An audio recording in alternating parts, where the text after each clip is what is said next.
Então, nós estamos só revisando aqui alguns pontos que nós falamos na aula passada, como dessa história, segundo Reis 6, versículo 8 em diante, muda um pouquinho a ênfase da vida de Eliseu.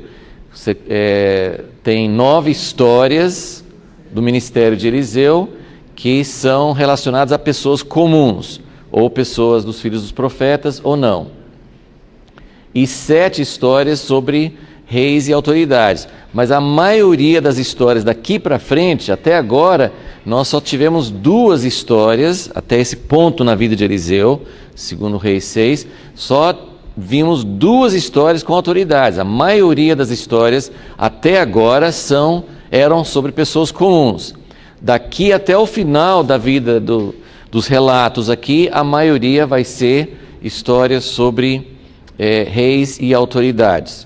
E isso é algo diferente, a gente já comentou sobre isso, que a maioria dos profetas, a maioria das histórias na Bíblia sobre o tempo dos reis, sobre essa época, a maioria das histórias envolve os reis, as autoridades, o que o rei fazia, ele era bom, não era bom, ele levava o povo a fazer a vontade de Deus ou não. Então a maioria, assim, mesmo de Elias, o antecessor de Eliseu, foca nas autoridades, nas lideranças.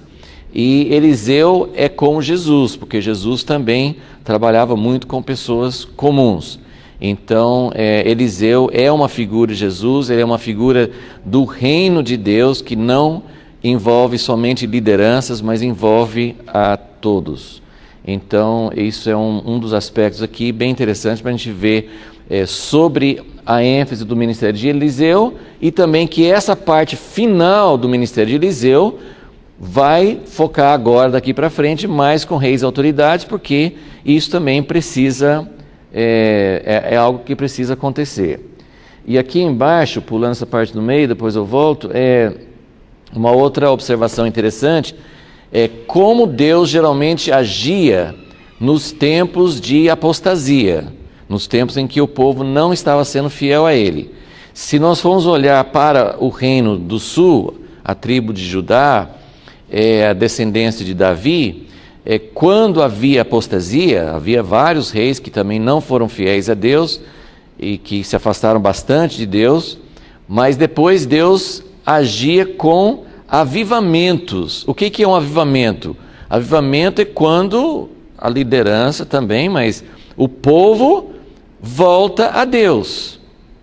Então, às vezes tinha uma batalha, como nós vimos com Josafá, uma batalha especial, Deus agindo sobrenaturalmente, mas quando havia apostasia, Deus fazia alguma coisa, o rei buscava a Deus e trazia o povo para se voltar a Deus. Então, nos momentos de apostasia, Deus procurava trazer o povo de volta a Ele. Nas 10 tribos que nós estamos vendo aqui, com Elias e Eliseu, também era tempo de grande apostasia. Mas Elias e Eliseu representaram um período de intervenções de Deus, porém, em nenhum momento, apesar de ser eram grandes figuras usadas por Deus, mas nem com Elias, mesmo fogo caindo do céu e tal, não houve um movimento nacional, ou seja, o rei não se voltava para Deus, o rei não se arrependia, não houve um movimento nacional, um avivamento em que toda a nação estava voltando a Deus. Algumas pessoas, com certeza, claro que o ministério de Elias e Eliseu produziu resultados. Houve pessoas, muitas pessoas que viram a ação de Deus e que se voltaram para Deus, mas não houve nenhum movimento de avivamento. Então é outra observação. E a última coisa também que nós falamos na aula passada é que outra classificação, outra divisão do ministério de Eliseu é que era o poder sobrenatural do reino de Deus. Eliseu veio para mostrar, Elias foi mais assim... Um proclamador, um preparador, alguém que está anunciando, alguém que está preparando o povo para o juízo. Se vocês não se arrependerem, vai ter juízo. Agora, Eliseu, ele viveu, ele trouxe não um avivamento nacional, mas ele trouxe amostras do reino de Deus. Então, na comunidade deles, dos filhos dos profetas, na comunidade dos fiéis, aconteciam coisas sobrenaturais e Deus estava usando isso para mostrar na prática o que era o reino de Deus. Então, é a melhor demonstração prática que nós temos do reino de Deus, apesar de não envolver todo o povo. E esse poder sobrenatural se divide em duas partes também. Milagres, tanto pode ser uma cura, ressurreição, a mulher que não podia ter filho, tinha filho, o machado flutuar na água. Milagres, e são milagres, mas outro aspecto que nós estamos vendo nessa história são revelações de fatos ou do futuro, um pouquinho assim, eram coisas próximas, não era coisa assim, daqui uns tempos vai acontecer, eram coisas ou até contemporâneas daquele momento. Por exemplo, o rei da Síria estava atacando Israel, Eliseu mostrava, ele vai falar, ó, rei de Israel, o rei da Síria, seu inimigo, vai estar nesse lugar. Daí a pouco, não, ele vai estar neste lugar. Então ele revelava, era uma revelação sobrenatural de fatos próximos, né? Eu falei fatos futuros, mas eram coisas bem próximas, coisas que estavam perto de acontecer. Então, isso é outra coisa que Eliseu tinha bastante, não só milagres, mas também da revelação de fatos. Então, vamos só lembrar mais uma vez um pouquinho da história para a gente entender. Não vou ler todo o texto, mas eu vou só recontar para a gente ganhar um pouquinho de tempo.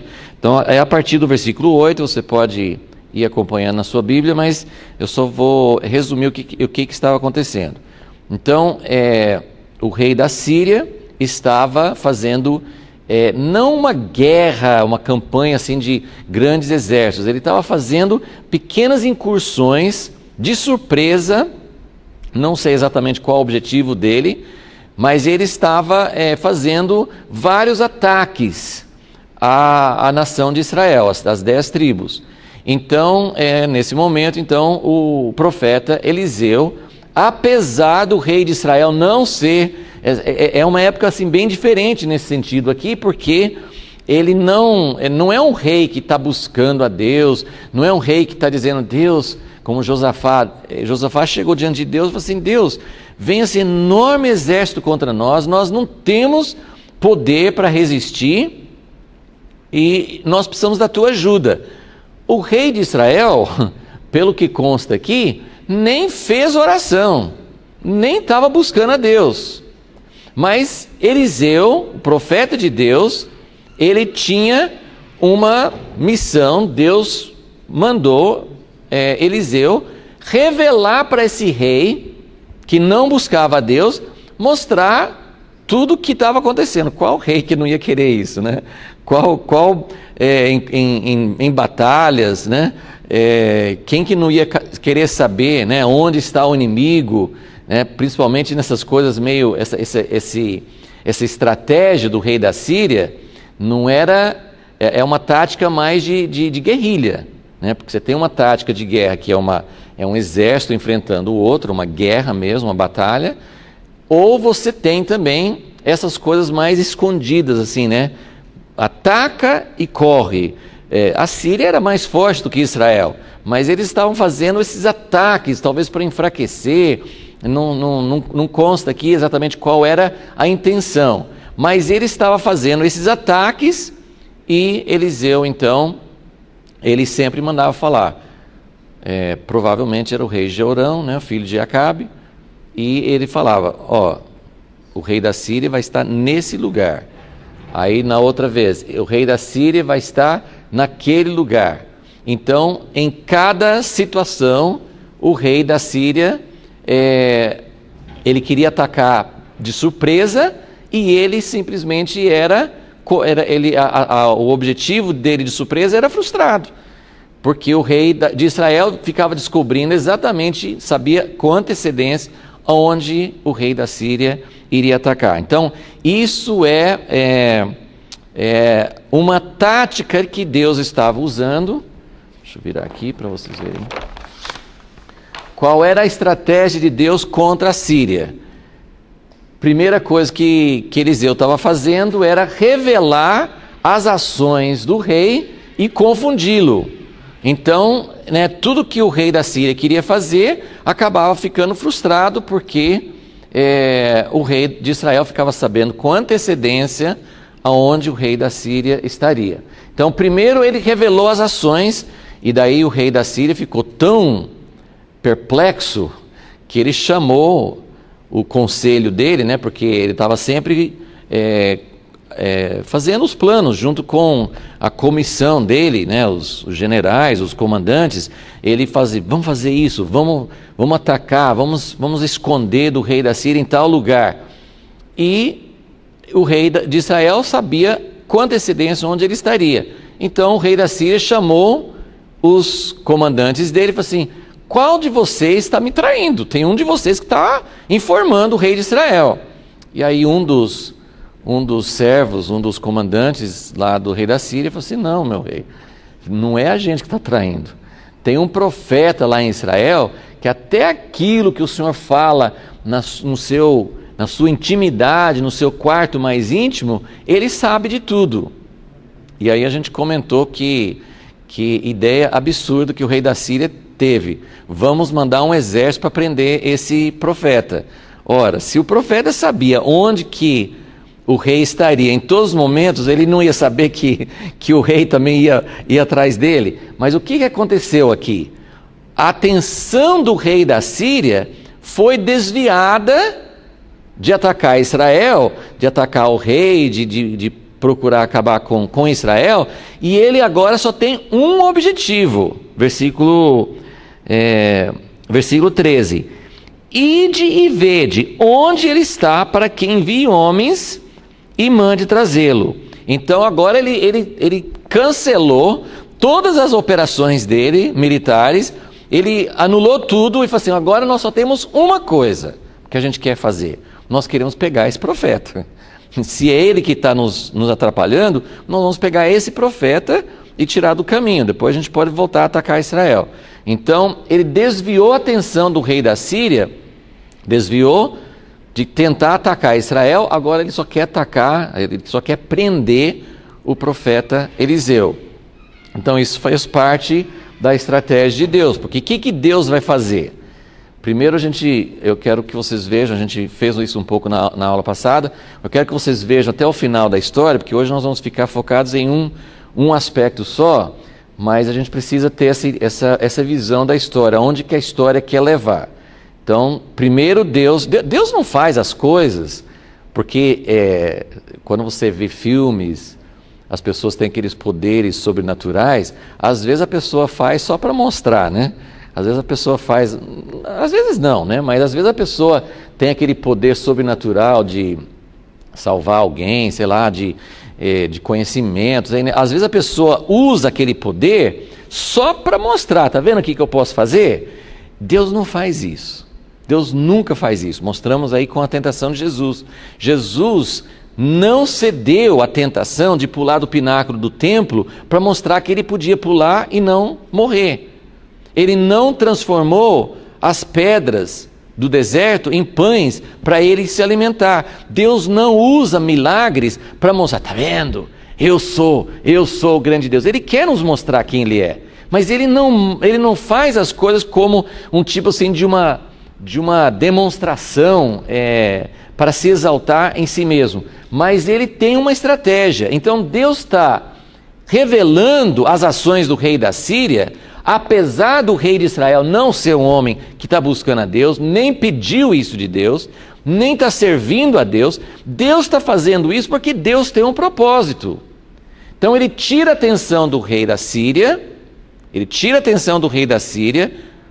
de atacar Israel e foca tudo em Eliseu. Agora o rei da Síria só quer pegar Eliseu.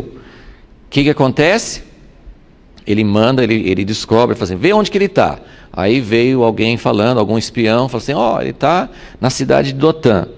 Então ele foi lá, mandou, para pegar um homem, ele mandou um exército, 2, né? Eliseu e atendente, né? O servo dele, né? Para pegar 2 pessoas, ele mandou um exército inteiro, cercou a cidade. Quando chegaram à noite, cercaram a cidade, e quando o atendente Eliseu se levantou de manhã, ele olhou e viu a cidade inteira cercada por um exército enorme.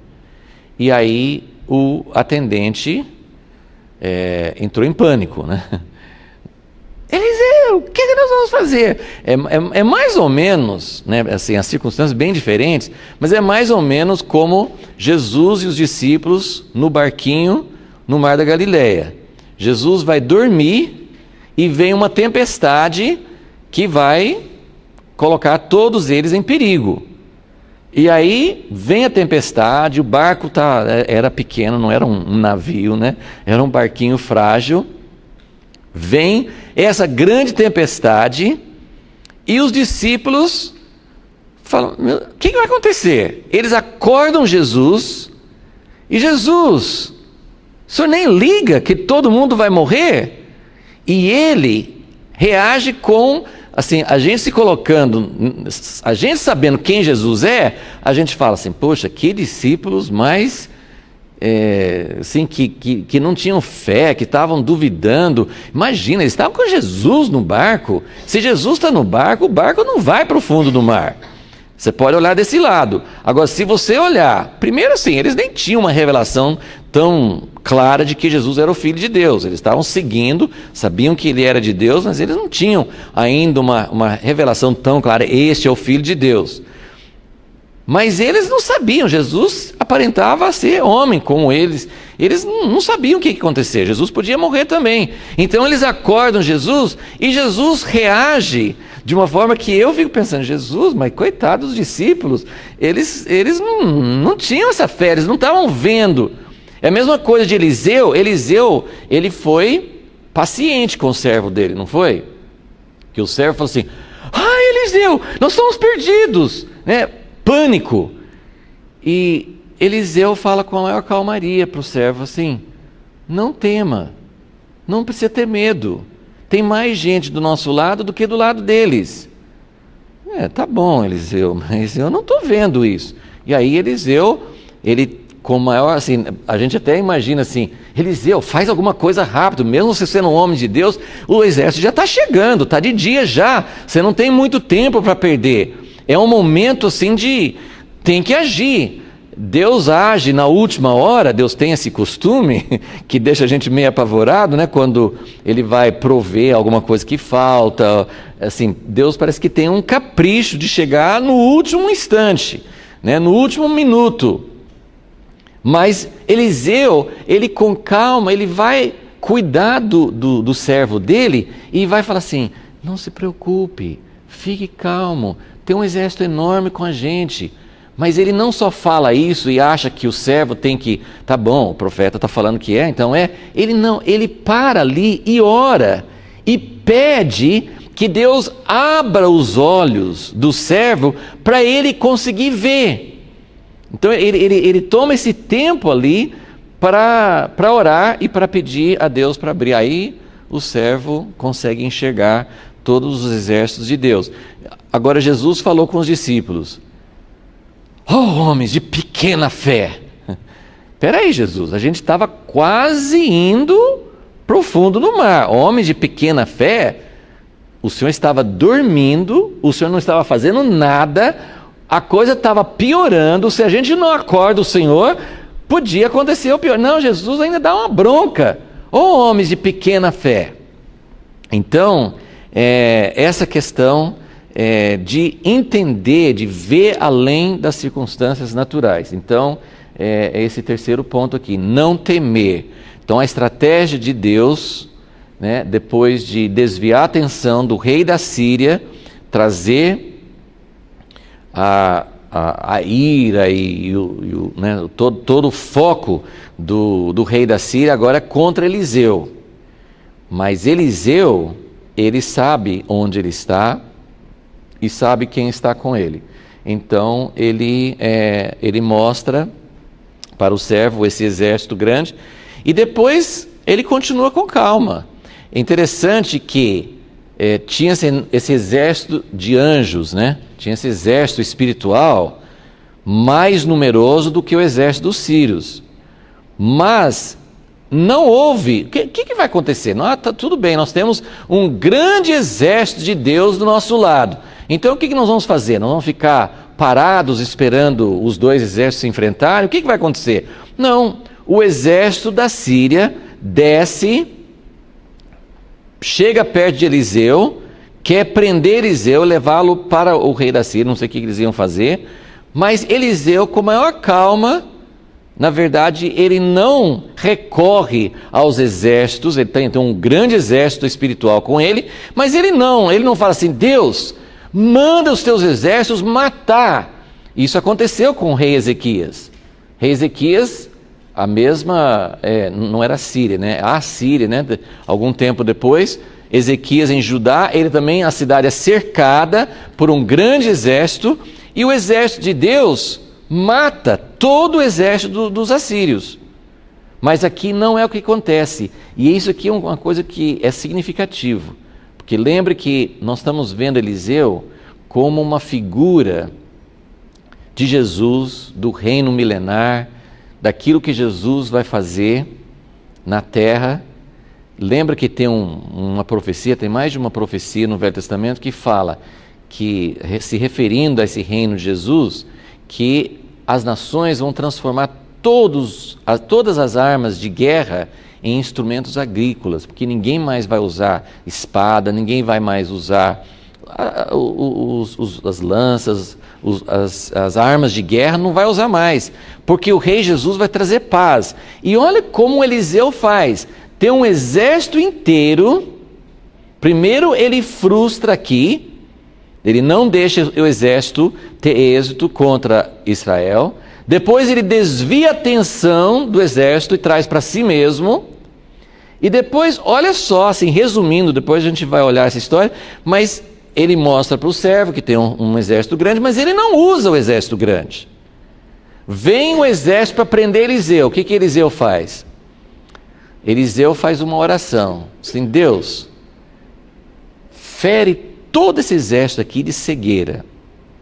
É uma coisa interessante porque não é a palavra normalmente usada no Velho Testamento para cegueira. Essa palavra usada aqui, no versículo 18,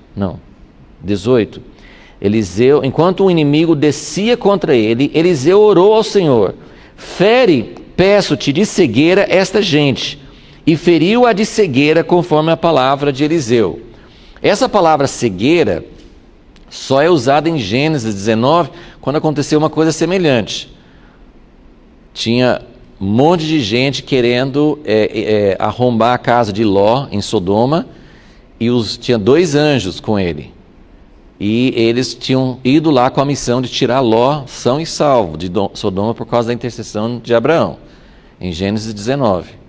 E aí eles tentaram arrombar a casa de Ló, eles queriam acabar com ele lá e com os homens que foram lá na casa, que eram anjos, né? E os anjos feriram os homens de cegueira, de tal forma que eles não conseguiram achar a porta. Então aqui também, Eliseu pediu, é possível, isso aí não fala, mas é possível, talvez até pela raiz da palavra aqui usada, que Deus tivesse feito brilhar ali uma luz muito forte, de tal forma, porque foi uma cegueira temporária. Então eles não conseguiram mais ver, e Eliseu falou assim, gente, vocês estão no lugar errado, buscando o homem errado, eu vou levar vocês para onde vocês queriam realmente ir. E ele leva todo o exército para Samaria, dentro da cidade de Samaria. Quando aí ele pede, Deus agora pode abrir os olhos, agora eles podem enxergar. Aí eles abrem os olhos e eles estão cercados por todo o exército de Israel. Aí o rei de Israel fala assim, e agora, o que eu faço, profeta? O que eu faço? Eu mato esse povo? Eu falei assim, claro que não. Faz uma festa para eles, dá um banquete para eles e manda embora. Então, o final da história, ele frustra o plano militar, mas ele faz de uma forma pacífica.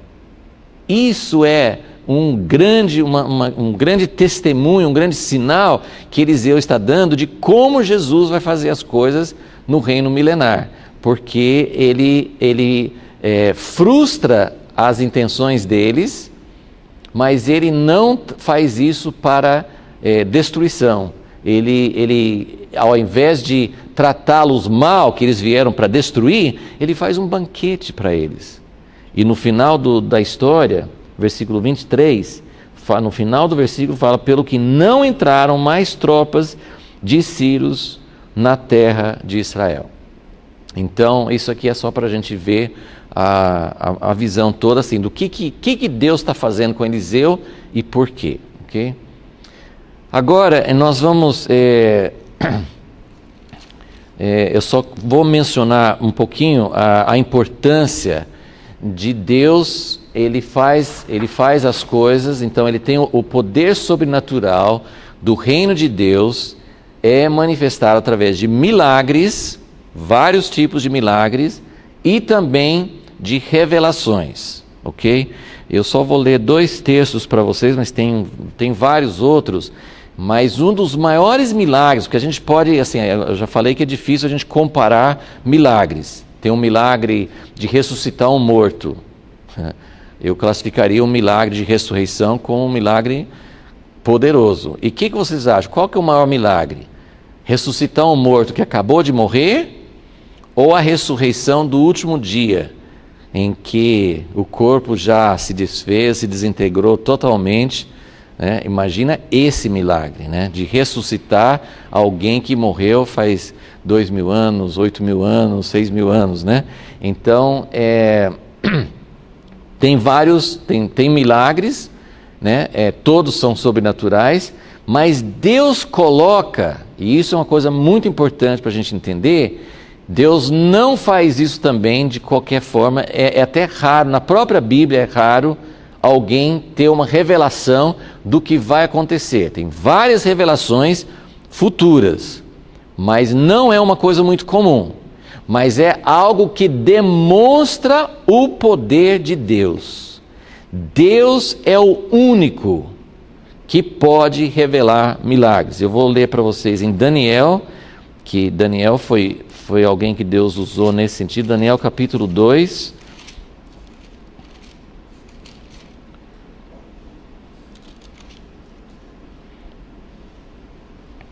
Várias vezes Daniel recebeu, assim, o livro de Daniel é um dos livros mais fortes de revelações futuras. Tem coisas em Daniel que não aconteceram ainda. Outras coisas que ele previu aconteceram depois da época dele.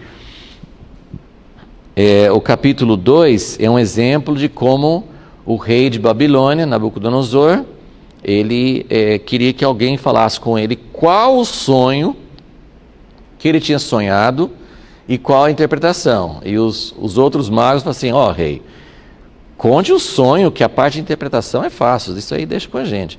Mas nós não sabemos qual o sonho que o senhor sonhou. Já pensou? Interpretar uma coisa, você pode dar uma interpretação e falar assim, é isso. Agora, falar assim, o senhor sonhou isso, isso e isso, é muito difícil, porque se ele não sonhou, né, vai ficar na cara que está falando mentira, né? E Daniel 2, versículo 20, fala, seja bendito, versículo 19, então foi revelado o mistério a Daniel numa visão de noite, pelo que Daniel louvou o Deus do céu, disse Daniel, seja bendito o nome de Deus para todo sempre, porque dele é a sabedoria e a força, é ele quem muda os tempos e as estações, remove reis, estabelece reis, ele dá sabedoria aos sábios e conhecimento aos entendidos. Ele revela o profundo e o escondido. Conhece o que está em trevas e com ele mora a luz. Bom, aí tem a história toda de como ele conta o sonho. E no fim, Nabucodonosor, um rei pagão, um rei de Babilônia, um rei que não reconhece a Deus, ele fala, só tem um Deus. Está lá no fim do capítulo.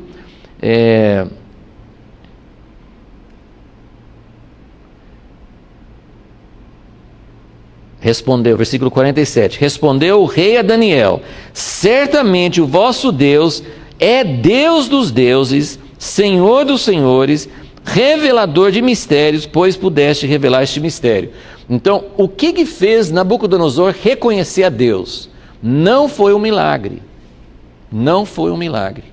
O que fez Nabucodonosor reconhecer a Deus foi a revelação, um fato, ou futuro, ou até assim, nesse caso, era algo que ele já tinha sonhado, mas era algo que ninguém podia saber. Então, essa revelação de fatos escondidos, se vocês quiserem até colocar, não só futuros, mas escondidos, fatos que ninguém poderia saber, algo que ninguém contou para mais ninguém. Na verdade, o próprio Nabucodonosor tinha esquecido o sonho dele. Não sei como são vocês, mas eu sou igualzinho a ele. Eu sonho, acordo de manhã, sei que eu sonhei, mas não sei mais o que foi que sonhei. E às vezes até você tem uma impressão que, puxa, parece que eu sonhei algo, parece que teve uma história. Às vezes tem um sonho muito complicado que você acorda cansado, porque parece que subiu montanhas, desceu montanhas, fez um monte de coisa assim no sonho e você acorda até cansado. Mas eu, pelo menos assim, não consigo muito lembrar. Nem Nabucodonosor lembrou do sonho dele e Deus revelou. Mais um texto em Isaías 46, tem vários lugares em Isaías, os capítulos mais ou menos de 40, Isaías 40 em diante, o profeta, trazendo a palavra de Deus, Deus faz uma série de capítulos muito inspirados, muito fortes, leitura gostosa, tem leituras da Bíblia que às vezes são mais densos, mais difíceis de entender, mas esses capítulos de Isaías, começando no capítulo 40, é uma leitura fácil, é uma leitura gostosa, é uma leitura que flui, e Deus, ele se comparando a outros deuses e mostrando por que ele é o único Deus. Em Isaías 46 diz o seguinte, versículo 8, versículo 46, versículo 8: lembrai-vos disso, considerai, trazei-o à memória, ó rebeldes, lembrai-vos das coisas passadas da antiguidade, eu sou Deus e não há outro, eu sou Deus e não há outro semelhante a mim. Na verdade, o que o profeta, Deus está falando com o profeta, o que Deus está querendo fazer aqui? Ele está querendo trazer o povo de volta, ele está querendo dizer, por que vocês me abandonaram? Por que vocês não creem em mim? Por que vocês se afastaram de mim? Então, ele vai falar várias coisas nesses capítulos para mostrar que ele é o único Deus, não há outro semelhante a ele. Ele se compara a ídolos, fala, o cara corta um tronco de madeira, com metade do tronco ele acende um fogo para se aquecer, com a outra metade ele faz um ídolo. Que isso? Eu não sou um ídolo, eu sou Deus antes de toda a antiguidade, eu que criei todas as coisas. Então ele usa vários argumentos, e um dos argumentos que ele usa no versículo 10, eu anuncio o fim desde o princípio, desde a antiguidade, as coisas que ainda não sucederam. Eu digo, o meu propósito subsistirá, farei toda a minha vontade. E tem vários outros textos que falam isso, mas eu só queria chamar a atenção para o fato de que essa revelação de fatos escondidos é tão importante quanto o milagre de ressuscitar um morto. Deus é capaz de ressuscitar um morto. Puxa, Deus é grande. Agora, no mesmo patamar, no mesmo nível de dificuldade, Deus é capaz de anunciar as coisas que ainda não aconteceram. Deus fala daquilo que não aconteceu ainda. Então, eu só queria enfatizar que esse poder sobrenatural do reino de Deus, que Eliseu veio para mostrar, para demonstrar, tem essas duas áreas, através de milagres e através de revelar fatos desconhecidos. Deus se revela como alguém que é diferente de todos os deuses. Você pode achar né, assim como os magos do Egito conseguiram fazer vários milagres que Moisés fazia com a vara, lembra? Os primeiros milagres, Moisés jogava a vara dele no chão, virava cobra. Os magos do Egito faziam a mesma coisa. E depois eles fizeram mais uns 2 ou 3 milagres, só que depois chegou uma hora que Moisés fez algo que os magos não conseguiram fazer. Então, existe o poder sobrenatural, existem outros espíritos, existem religiões, existem várias coisas, né, no mundo sobrenatural, não é só Deus. Mas Deus é diferente de todos os outros. Deus é acima. Deus fala assim, ninguém consegue fazer o que eu faço. E uma delas é revelar esses fatos escondidos. Então, isso que Eliseu fez, de revelar para o rei de Israel, aonde o rei da Síria ia montar o acampamento dele, é um milagre, é algo sobrenatural, é algo que prova que Deus é diferente dos outros. E nos últimos tempos, a Bíblia fala, Jesus falou com os próprios discípulos dele, vocês serão presos, vocês serão perseguidos, vocês serão levados para muitas autoridades para dar testemunho de mim. Em Apocalipse 10 fala que ainda precisa profetizar para muitos reis. Gente, eu estou esperando, eu creio que o ministério de Elias, o ministério de Eliseu, o ministério dos últimos tempos, antes de Jesus voltar, Jesus vai dar outra vez uma demonstração do poder sobrenatural dele. Tem muitos milagres acontecendo, muitas igrejas falando de milagres, mas a maioria das pessoas hoje nem dá bola para isso, nem acredita. Às vezes tem coisas que são meio difíceis de provar, mas embora tenha acontecido milagres verdadeiros no meio de tudo isso, Deus ainda vai fazer algo que até os governantes, você já pensou chegar um profeta para um presidente dos Estados Unidos, para um presidente do Irã, para autoridades, grandes autoridades da Rússia, do Brasil, de qualquer lugar, chegar para autoridades e falar assim, assim diz o Senhor, vai acontecer isso e isso. E a pessoa fala assim, que isso? Vá para lá, você está falando bobagem, você não tem... Como você poderia saber disso? Deus vai fazer acontecer, Deus vai revelar outra vez esse poder que Ele tem de revelar coisas escondidas, ok? E o outro ponto que eu queria rapidamente falar, antes que nosso tempo acabe, então voltando para a história em 2 Reis 6, eu queria agora tocar nesse ponto aqui, ó. O terceiro ponto aqui, que era a estratégia de Deus contra a Síria, o que Deus estava querendo fazer em toda essa história, né? Ele revelou, ele mostrou que Ele era o único Deus verdadeiro. Isso Ele estava mostrando para o rei da Síria, Ele estava mostrando para o rei de Israel, que não acreditava também, Ele estava mostrando para as pessoas, os chefes, os comandantes lá do rei da Síria estavam vendo. Quer dizer, Deus mostrou através dessa ação, Ele não estava fazendo uma exibição, Ele estava mostrando realmente que Ele é Deus e é o único Deus que sabe fazer isso. Agora, nesse terceiro ponto, eu até comentei na última aula, vou falar novamente, né, que está aqui no versículo 15, né, fala que ele viu o grande exército, né, o servo de Eliseu viu o grande exército cercando a cidade. No final do versículo 15 fala, então seu moço lhe perguntou, ai meu senhor, o que faremos? Então, quando ele viu o exército, ele ficou apavorado.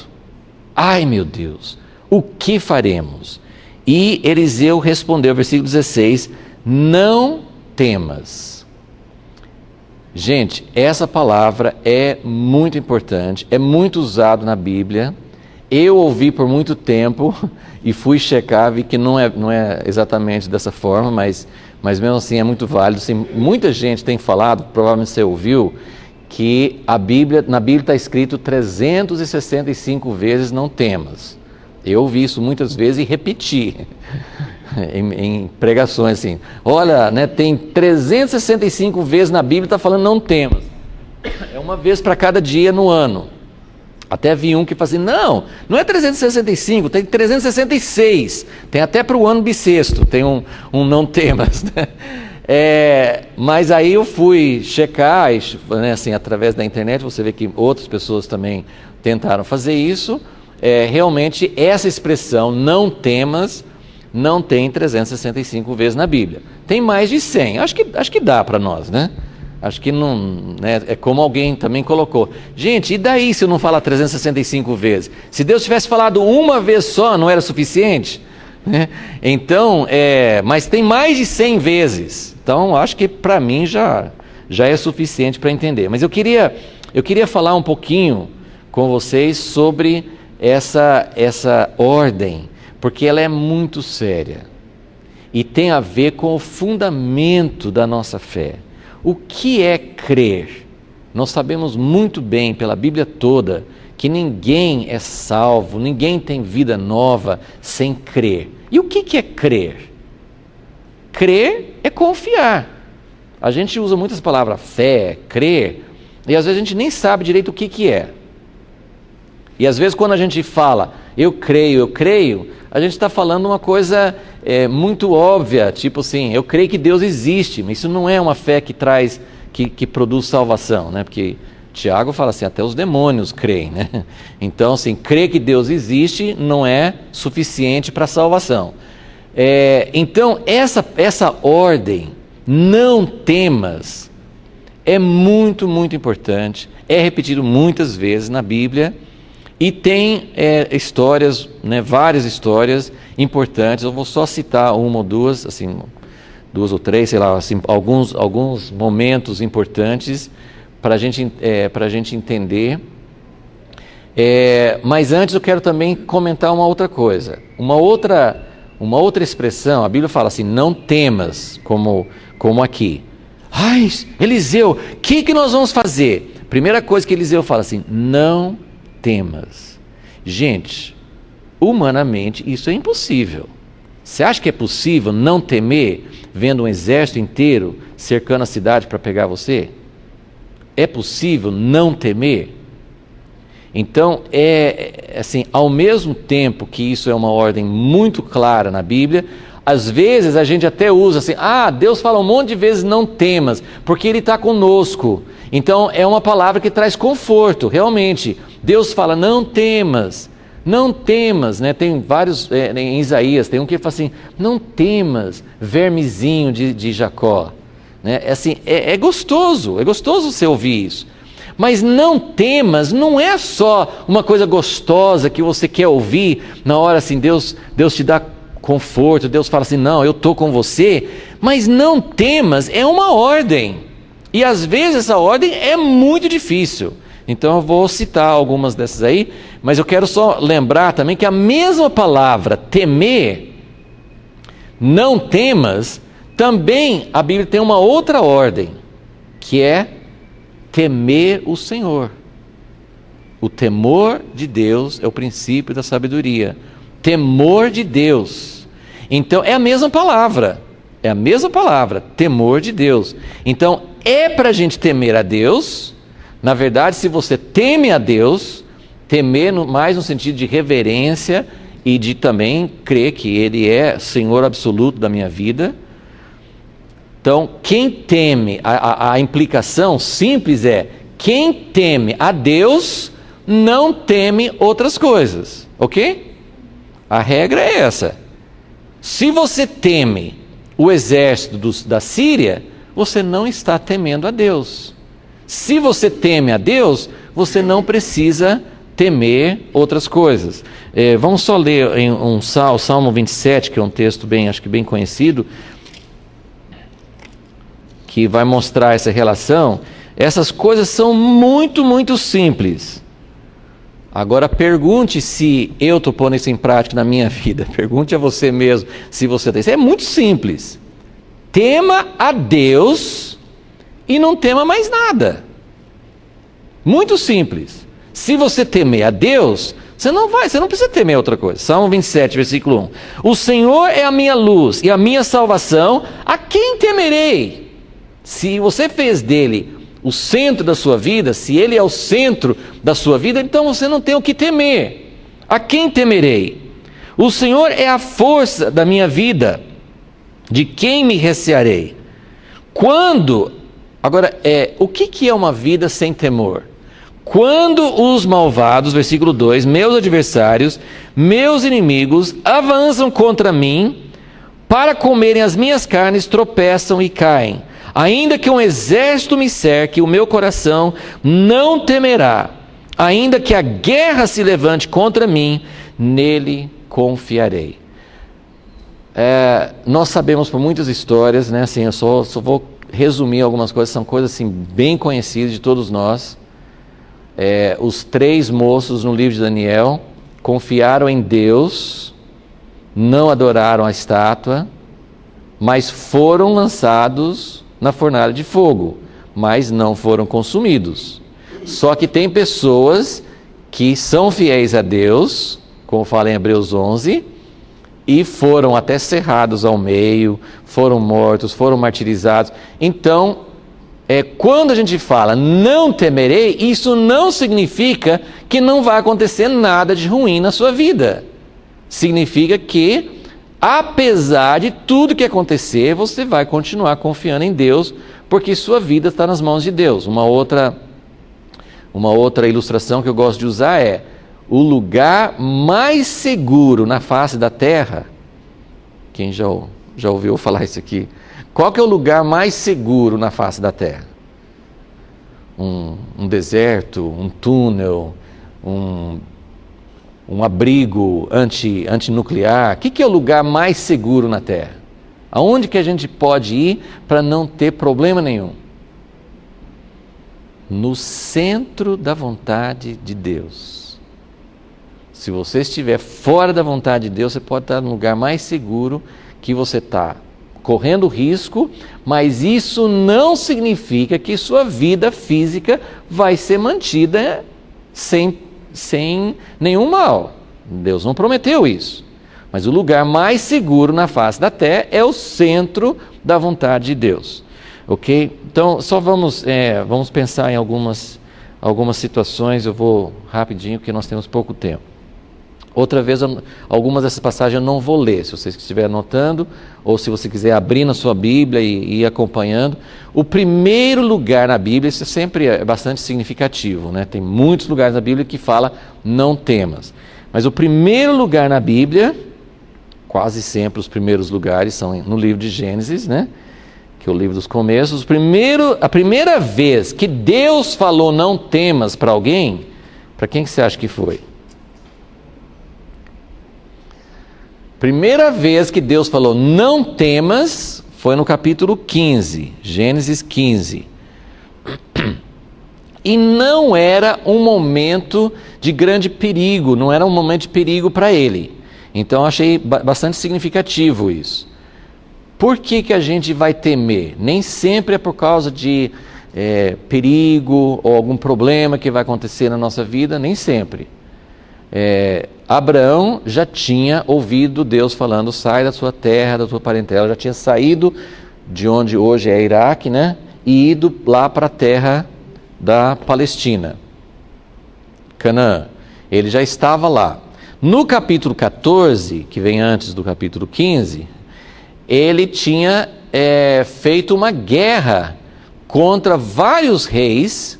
Ele tinha vários servos com ele, tinha 318 pessoas com ele, mas ele lutou contra um exército muito maior, ganhou a batalha, conquistou, recuperou o sobrinho dele, Ló, né, conseguiu tirar desses exércitos, mas ele não quis nada das riquezas, assim, do despojo, da guerra, e ele não possuía, ele estava na terra de Canaã, mas ele não era dono de nada. E a gente não sabe muito porquê, mas nesse momento, sim, a gente sabe de uma coisa, que Deus tinha falado a Abraão e Sara: vocês vão ter um filho. Nessa altura aqui, capítulo 15, acho que não tem a idade exata, mas ele tinha com certeza mais de 80 anos. Ele ainda ia esperar mais um bocado de anos para Isaac nascer. Mas Deus tinha falado com ele de ter o filho e nada de filho chegar. Então, capítulo 15, versículo 1. Depois dessas coisas veio a palavra do Senhor a Abraão numa visão, dizendo: não temas, Abraão, eu sou o teu escudo e o teu galardão será muito grande. Nas entrelinhas, pensando assim, por que Deus falou com ele, não temas? Depois você vai ver pela resposta de Abraão, e eu gosto demais desse capítulo 15, assim, Abraão é o homem de fé, é o pai da fé. O que é fé mesmo? Confiança, né? Fé é confiança. Deus falou uma coisa, você confia. Deus falou, ele não está mentindo. Você age em cima da palavra de Deus e você confia. É para fazer isso? Faz. É para andar sobre a água? Mas eu vou andar sobre a água, eu vou afundar. Não, anda sobre a água. Você confia, mesmo que seja uma coisa impossível. E a gente olha, né, acho que cada um olha para si mesmo e fala assim, eu não sou uma pessoa de fé. Quando Deus manda fazer uma coisa difícil, eu já corro, escondo embaixo da cama. Eu não quero enfrentar isso. Eu não sou uma pessoa de fé. Mas olha esse homem de fé, isso me anima. Isso me anima, porque Deus chegou para Abraão, e mais ou menos o que Deus está falando para Abraão é: Abraão, você não tem um filho, você não tem a terra que eu te prometi, você está morando aqui, mas você está no meio de outros povos. Em outras palavras, assim, Abraão tinha colocado toda a vida dele, já era idoso, tinha abandonado família, parentes, tinha saído, tinha perdido tudo na vida, estava obedecendo a Deus, e eu acho que ele estava num momento, pelo que a gente vê em todo o contexto, ele estava num momento desanimado, Por que Deus chegou e falou assim, não temas? Porque ele estava quase que dizendo, Deus, eu não sei se vai acontecer nada. E Deus chegou para ele e falou, Abraão, mesmo que você não tenha um filho, mesmo que você não seja dono da terra, mesmo que você não tenha recebido nada, ele falou assim, Abraão, não temas, porque Deus, eu sou sua herança, eu sou seu galardão, você tem a mim, você não precisa de mais nada. E a gente sabe que isso é verdade, mas quantos de nós ficamos felizes de perder tudo na vida e só ter Deus? Só Deus, né? Coitado de Deus, só Deus, né? Mas Ele é suficiente. Só que Abraão não foi esse cara da fé para assim, ai Deus, é mesmo, né? O Senhor é tudo para mim, eu não preciso de mais nada. Não, Abraão discutiu com Deus. Abraão respondeu, está aqui, ó. Ah, Deus, tudo bem, isso é muito espiritual, isso é muito gostoso, mas eu não tenho filho. Ele faz uma pergunta até meio egoísta, é assim, ó Deus, o que o Senhor vai me dar? Espera aí, Abraão, Deus acabou de falar que Ele vai dar Ele dá a si mesmo para você. Você precisa de mais alguma coisa? Ele fala, Deus, eu tenho o Senhor que é tudo para mim, mas eu não tenho nada. O Senhor não me deu nada ainda. Quem vai herdar tudo que eu tenho é um servo, um empregado. Eu não tenho filho. E aí Deus, é muito vívido isso, porque a gente não sabe o quanto que Abraão via. Fala assim que a palavra de Deus veio a Abraão numa visão, mas ele não estava dormindo. Essa visão, ele não estava dormindo, porque no versículo 4 diz assim, versículo 5, né, no 4 ele fala, esse servo seu não vai ser seu herdeiro, você vai ter um filho. Deus não dá prova, Deus não deu nada. Ele não teve a visão que o servo de Eliseu teve de ver todos aqueles exércitos, porque para não temer, gente, a gente precisa olhar numa outra direção. Isso que eu quero só deixar esse pensamento com vocês hoje. Quando Eliseu falou com o servo dele, não temas, que ele fez mais? O que Eliseu fez mais? Ele pensou, como que o meu servo não vai temer? Ele precisa ver alguma coisa. Ele precisa ter os olhos abertos. Ele precisa enxergar, ele precisa ver uma outra realidade. Ele está vendo o visível, mas tem uma outra coisa que ele não está vendo. Ele precisa enxergar. Então Eliseu orou e pediu para ele enxergar. Agora, com Abraão, não foi assim, ele teve essa experiência com Deus, que já foi uma coisa tremenda. Mas eu gosto muito do versículo 5, que Deus falou, Abraão respondeu, Deus respondeu a Abraão, Deus não ficou bravo. Ai, que alívio saber que Deus não ficou bravo com Abraão. Deus não falou, você está só querendo, você não está acreditando e está desanimado, então eu acho que eu vou ter que escolher outra pessoa. Graças a Deus não. Abraão foi sincero, e isso me dá muita base no meu relacionamento com Deus. Eu encorajo você a fazer o mesmo. Tem orações que você faz assim de acordo com um certo modelo que você aprendeu? Tá ótimo. Mas a oração tem que passar desse nível assim de nosso Pai no céu, assim, seguir um padrão. Não é errado isso. Mas a oração, ele tem que chegar nesse ponto aqui, em que Deus fala, você sente algum toque, ou você lê as Escrituras, ou sei lá, tem alguma coisa que você está sentindo, sim, que está recebendo, ou você não está recebendo nada, você chega para Deus e fala assim, Deus, as coisas não estão acontecendo, eu não tô conseguindo crer. Eu estou numa situação na minha vida em que eu não consigo ver nenhuma perspectiva, eu não estou vendo a luz. Então, Deus fala com Abraão, Abraão responde, fala qual que é o problema dele. Ele quase podia ter falado assim, Deus, eu saí da minha terra, larguei tudo porque o Senhor me prometeu e até hoje o Senhor não me deu nada. É mais ou menos isso que ele está falando. O que o Senhor vai me dar? O Senhor não me deu nada ainda. Aí Deus fala de novo, Deus só afirma. Não, Abraão, quem vai ser herdeiro não é seu empregado. Você vai ter um filho. Mas só que daí tem um momento, esse momento que, sabe, esse é o momento, Paulo fala desse momento no livro de Gálatas, ele fala desse momento aqui de Gênesis 15, que foi esse momento que fez com que Abraão se tornasse o pai da fé.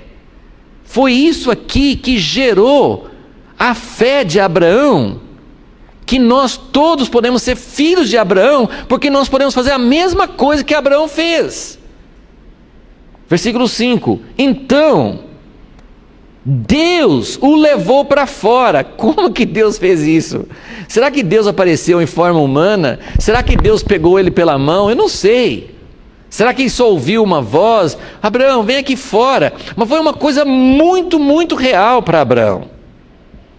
Em que Deus, era de noite, e Deus chamou Abraão e falou assim, vem aqui fora.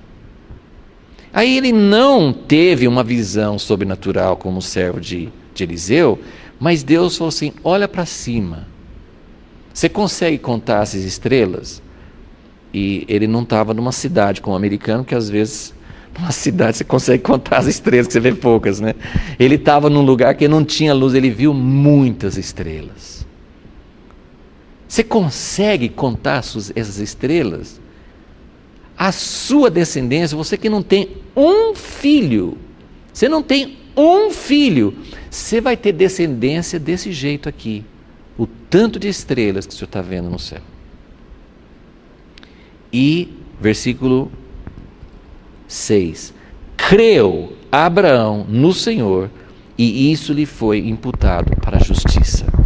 Quando você crê no que Deus prometeu, isso é a justiça de Deus, isso é salvação, isso é nascer de novo. Como que isso acontece? Como nós podemos ter essa fé? Mas é o não temas, não temer. Na próxima aula a gente vai falar um pouco mais sobre... Nosso tempo acabou, né? Mas só para dar um vislumbre. Por que o povo de Israel, anos e anos depois disso, com Moisés, por que o povo de Israel não entrou na Terra Prometida? Alguém lembra? Por que aquela primeira geração, lembra? Teve uma geração que saiu do Egito, ficou no Monte Sinai e tal. Aí quando era para entrar na Terra Prometida, eles não entraram. Por quê? Não creram. O que é não crer? Eles, lembra? Os 12 espias foram lá, o que eles viram lá na Terra Prometida? Eles viram uma coisa muito ruim e uma coisa muito boa. Eles viram frutos maravilhosos, até trouxeram de volta caixa de uvas que precisava de 2 pessoas para carregar. Eles viram muito fruto da terra, mas o que eles viram mais? Viram gigantes. Então eles, o que eles fizeram? Eles temeram. Essa palavra, não temas, eu queria que vocês entendessem o quanto que isso é importante. Quando Deus fala, ao mesmo tempo que Deus, Ele entende a fraqueza de Abraão, Ele entende a sua fraqueza, entende a minha. Quando Deus fala não temas, realmente eu não tenho condições de não temer. Só que isso é uma ordem muito importante, porque quando Deus falou, vocês podem entrar na terra, que mesmo que tenha gigantes, eu vou dar a vitória, vocês vão vencer esses gigantes, eu estou com vocês, e eu sou muito mais do que os gigantes. Eles não confiaram, não creram, eles ficaram com medo, quiseram voltar para o Egito, e Deus ficou muito bravo. Então, eu só queria colocar isso em contexto, e eu só vou ler aqui para a gente terminar um texto do Novo Testamento, 2 Coríntios 4,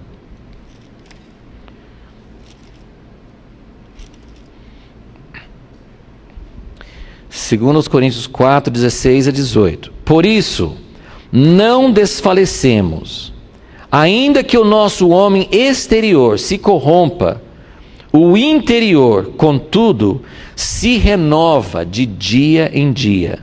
Pois a nossa leve e momentânea tribulação produz para nós eterno peso de glória, acima de toda comparação.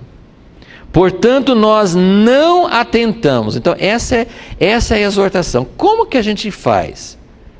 Eu nem sempre vou ter uma visão de Eliseu para ver um monte de carros de fogo me ajudando.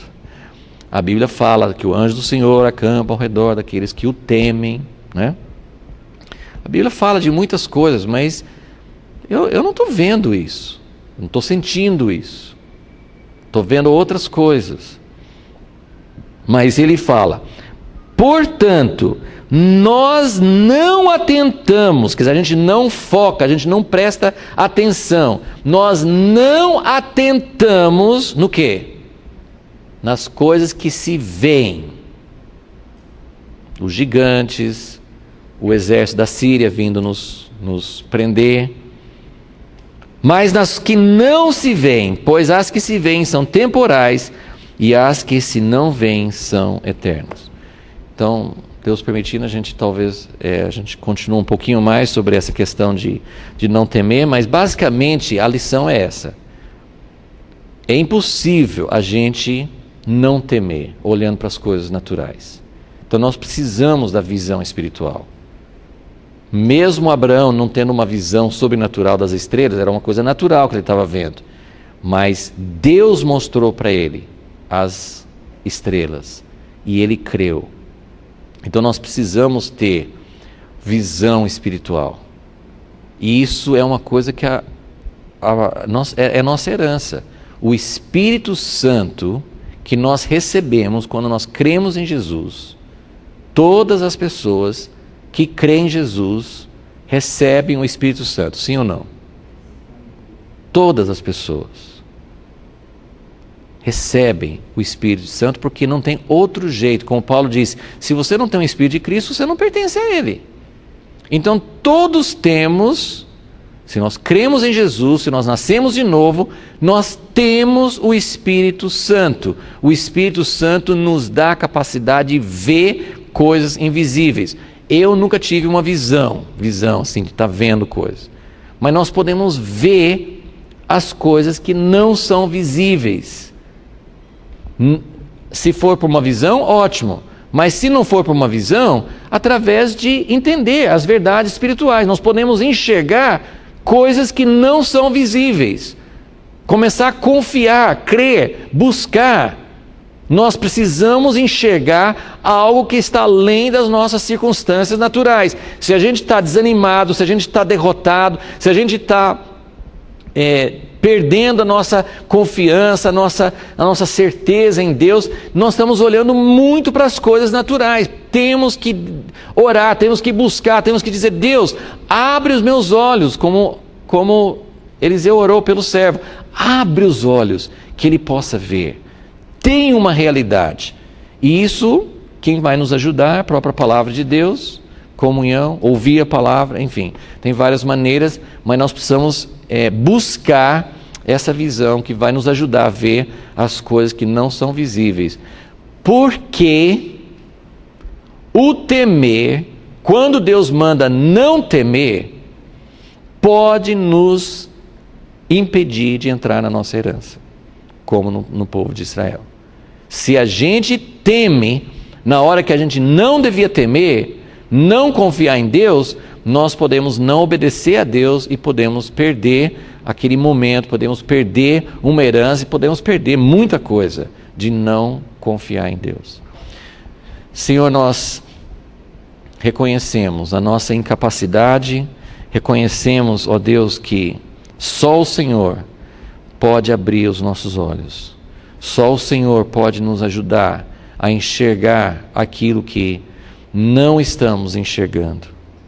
Ó Deus, em todas as circunstâncias, em todos os momentos individuais, mas também momentos coletivos da igreja, da história, o momento que nós estamos vivendo hoje, governos, tantas coisas visíveis.